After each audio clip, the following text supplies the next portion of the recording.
Hi, second graders.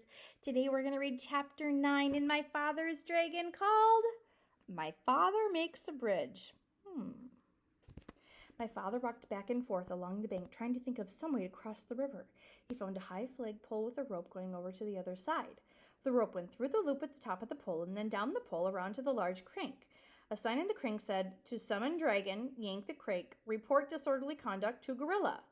From what the cat had told my father, I knew that the other end of the rope was tied around the dragon's neck, and he felt sorrier than ever for the poor dragon. If he were on this side, the gorilla would twist his wings until it hurt so much he'd have to fly to the other side. If he were here on this side, then the gorilla would crank the rope until the dragon would either choke to death or fly back to this side. What a life for a baby dragon! My father knew that if he called to the dragon to come across the river, the gorilla would surely hear him. So he thought about climbing the pole and going across the rope. The pole was very high, and even if he could get to the top without being seen, he'd have to go all the way across, hand over hand. The river was very muddy, and all sorts of unfriendly things might live in it, but my father could think of no other way to get across. He was about to start up the pole when, despite all the noise the monkeys were making, he heard a loud splash behind him. He looked all around the water, but it was dusk now, and he couldn't see anything there. "It's me, Crocodile," said a voice to the left. "The water's lovely, and I have such a craving for something sweet. Would you come in for a swim?"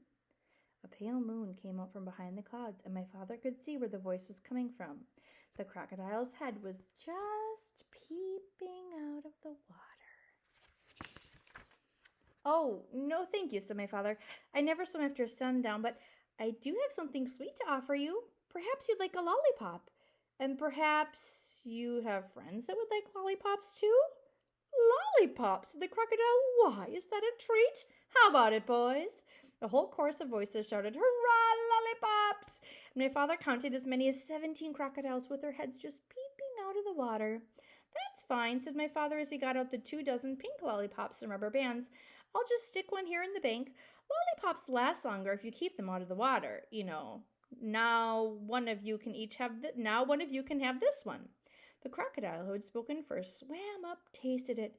"Delicious, mighty delicious," he said. "Now, if you don't mind," said my father, "I'll just walk along your back and fasten another lollipop to..." What's he gonna do? "The tip of your tail with the rubber band. You don't mind, do you?" "Oh, no, not in the least," said the crocodile. "Can you just get your tail out of the water just a bit?" asked my father. "Yes, of course," said the crocodile, and he lifted up his tail. Then my father ran along the back and fastened another lollipop with a rubber band. "Who's next?" said my father, and the second crocodile swam up and began sucking out on that lollipop.